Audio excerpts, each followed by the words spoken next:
Hi dear friends and subscribers, welcome to Cricket Happenings. And well, I'm going to start off this news with some news which the Indian fans wouldn't be happy about. This is very unfortunate.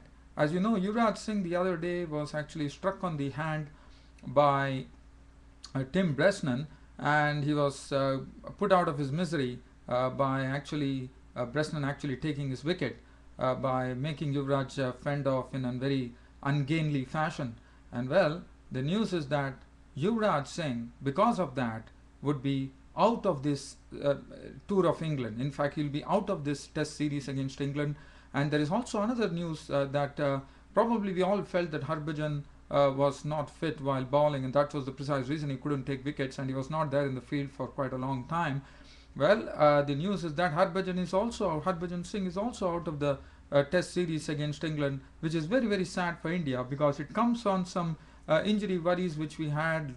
I mean, this Test series has never been that India have been playing at full strength against the England team, but not to take away any credit from England, but basically there has not been that sort of a firepower that India had, because the reason being India have never been at full strength. But again, there are no excuses to make. But definitely with a full strength team, things could have been quite different with fit Zahir Khan, Virendra Sehwag coming in now. Gautam Gambhir was injured, so now Yuvraj and Harbhajan join them, and the persons who are actually benefiting from this is one is going to be Virat Kohli, who didn't have a very good tour against West Indies, so he would have a first crack at England here, first crack in English conditions, which would really do him a lot of good, because anybody who plays in England would be a better player for sure.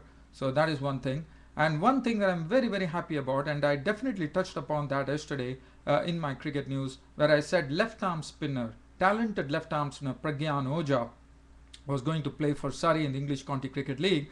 Now that has changed. He's not going to play for the English County Cricket League, but he's going to play for India. So that is the news that we have here, and that I'm very very happy for Pragyan Ojha that he is getting his chance, and I'm sure he will make it count here because he has to not only take wickets, he has to block the runs.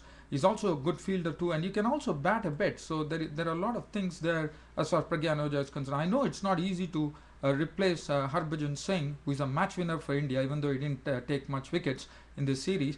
But Pragyan Ojha, according to me, is a very talented left-arm spinner. The only reason he has been out here is out of the team is because Harbhajan is there. Otherwise, I thought left-arm spinner Pragyan Ojha is absolutely test material. So wish him good luck there, and also for Virat Kohli.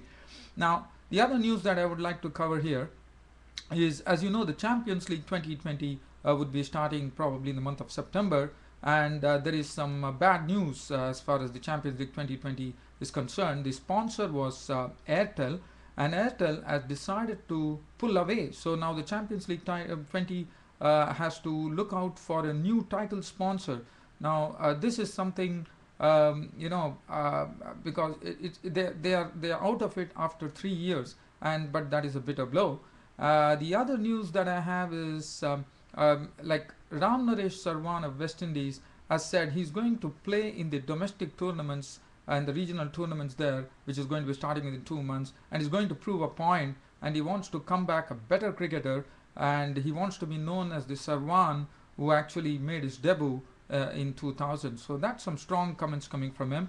And on the Sri Lankan, as you know, Australia are in Sri Lanka, and Michael Hussey has said that Australia have to be prepared for some spinning pitches as far as Sri Lanka is concerned.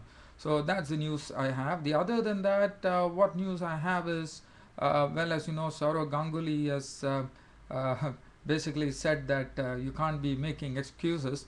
As Dhoni said that it is because of some over cricket and not enough rest. That's the precise reason this performance. But Saurav Ganguly says that this is something that everyone knows about, that the cricket calendar is absolutely chock-a-block and you will have to perform whatever be the situation. I think I would partly agree with Saurav Ganguly, but what I would like to say is that, well, just because of the loss, I don't think Dhoni should be making excuses. But one thing is quite sure, that the test match calendar, the cricket calendar is absolutely full for all the countries, and And for India especially, it has been very tough. So after the IPL and now Champions League 2020 coming up. So I think there needs to really conserve some energy. Well, I wouldn't be really dwelling on that right now. I'm just going to take you down to one match which is they played at the Allen Border Field in Brisbane between India emerging players and South Africa emerging players 11. The match has ended in a draw, and for India, the good thing which happened was Ajinkya Rahane of Mumbai actually hit a century today, 109 of 122 balls, 9 fours and 2 sixes. The match ended in a draw. The match scores there. South Africa emerging players made 259 all out in their first innings.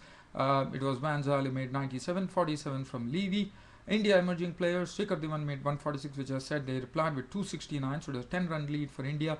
And then the South African emerging players declared a 291 for 3 with centuries for Hendricks and Van Zyl. And well, India made 278 for 6 and the match ended in a draw. There was 4 wickets for 67 for E. O'Reilly. The other news that I have is between Australian Institute of Sport and New Zealand A, which was played at the Peter Burge Oval in Brisbane. The Australian Institute of Sport in the first innings made 304, 112 coming from Armstrong. And as far as New Zealand A were concerned, 197 yesterday. Neil Broom made a very hitting 197. And Australian Institute of Sport made 388. Keith making a century, 104. And New Zealand A, the match ended in a draw. It was a century for Brian Waitling, the opener, 139. And they made 343 for 7. I wouldn't really dwell into that much. I just wanted to share it with you, dear cricket fans, friends and subscribers. As I said, always it has been a pleasure speaking to you about cricket. And one thing that I would like to tell you is that Tatenda Taibu, the wicketkeeper batsman, Dapper wicketkeeper batsman, experienced batsman, has said that Zimbabwe Cricket Administration is still not in the good hands. He feels that a lot of cricket players have been inducted, but he says that it is like a house that is being painted and the foundation is not strong, so it could crumble any time. So there's some strong comments from Tatenda Taibu, and one is hopeful that he's there for the first first test, which is going to be played on 4th of August. So Zimbabwe plays test matches after a gap of 6 years. Well, dear fans, friends and subscribers, on this note, I would like to end my Cricket Happening show for today. I hope you all enjoyed my cricket show. Thanks for your company and thanks for watching Cricket Happenings. This is your host Ram signing off. Thank you.